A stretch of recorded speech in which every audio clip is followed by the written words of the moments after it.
everybody. I'm Hillary Atkin from the Atkin Report in Los Angeles, and I'm so excited to welcome Christina Eagle from The Voice to this edition of Hillary's Happy Hour. Christina, how are you doing today? I'm so good. How are you, Hillary? Excellent. Thank you. And I've got Good. to start off with telling you your three-way knockout with Austin Standstill and Jake Tankersley for Team Snoop was one of the best ever. All three of you made it through. So, what was it like being on stage with them and waiting for Snoop to decide, and in the meantime, getting a rare triple steal? Oh my goodness. Well, first of all, I want to say thank you for that compliment. I love those men. I am so grateful that I was able to do this knockout with them. Austin's and Jake. Austin's made me cry. Like that song and the story behind it, I just thought that that was just so beautiful and special. And, I know he's already touched so many people through that. And then there's Jake. Jake, I always tell him, I'm like, I feel like you're just already a country star. Like your voice, it sounds like it's already just like famous to me. Like, you know what I mean? Like it's just so perfect. And yeah, being on that stage with them, it was an honor. And, waiting on Snoop to decide, I was like, I honestly, I wanted all three of us to make it. So I was really open to whatever happened. I do believe Austin's won that, like without a doubt. And I was just hoping, I was praying. I'm like, please at least save me, Lord. Well, your I really prayers want to keep worked, and that going. happened. So, Yeah, but then to get three steals, it was wow. It blew my mind. well, I want to talk to you about working with your mega mentor Sting to put all the elements in place for your performance of My Church. What was that like? That was insane.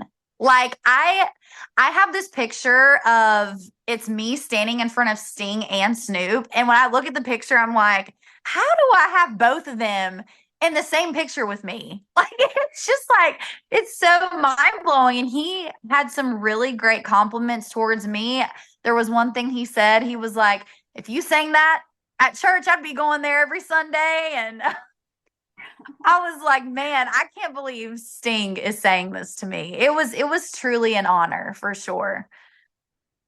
Yeah, it's great to see him in this role. He's such an icon and so well respected, as is Snoop, who's been your biggest supporter from the very beginning. And during your battles, he was dancing the whole time. I couldn't believe it with your performance of Redneck Woman with Gail Bliss. So, what has his support meant to you, and what have you learned from him? Like his support for me is it's just first of all, I know I keep saying this word, but mind blowing because it's Snoop Dogg and I just never thought I would be saying that. And it's like, I don't know, just the way he treats you and the way he's just truly inspiring. And he always would say, you need to be you. And that's why I feel like I can be me so comfortably is because he makes you feel safe being yourself. And that's what he wants. And I don't know, like him being my coach, it's really opened up just it's really helped me to be more of myself comfortably, if that makes sense. Because, it's really easy. I think, especially being on the show, you're going to have those negative comments and people who have bad things to say about you. But to have him as a coach who's always like, be you, it's so helpful and it's just truly inspiring. And it's an honor to have him as my coach. I couldn't imagine having another coach. Well, let's rewind to your blind audition of Wildflowers and Wild Horses, which was a nail biter as Snoop turned only towards the end. So, what was that whole experience like for you? Mm-mm. I remember, oh my goodness. A lot of people say they don't remember theirs. I remember mine because I sang that whole song I didn't know how I was sounding. I was praying the whole time. I was like, Lord, I know I didn't come here to get no chair turn. I know I didn't come here for nothing. And I just kept on and I kept on. And it was finally the end. And in my mind, I'm like, the song is over. And then last minute, he slams his button. And I'm like, oh, it just all flooded out of me. That's why I screamed, because you think it's over and it wasn't. It was just the dang beginning. Like, woo. Yeah, I'll never forget that feeling.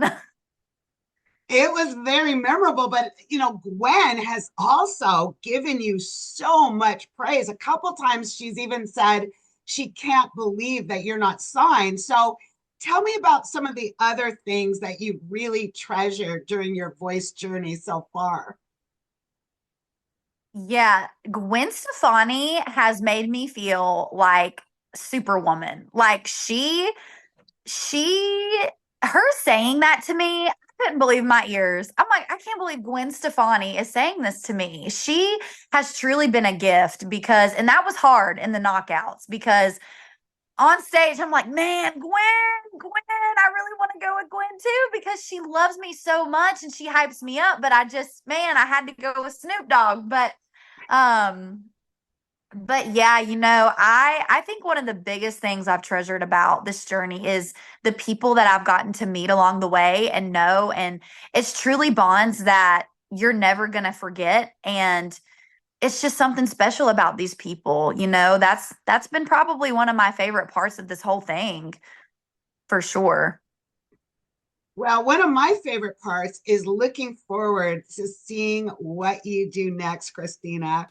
And I want to thank you so much for taking time out to be with me on Hillary's Happy Hour. And I want to raise a glass to you and your continued success on The Voice. Well, I appreciate that. You got a good drink. I got a sun kiss, but we gonna cheers to that. These two would be good mixed together. I know that's right. Ooh, I need to try that. Yeah, cheers to you. Cheers. Thank you so much, Hillary.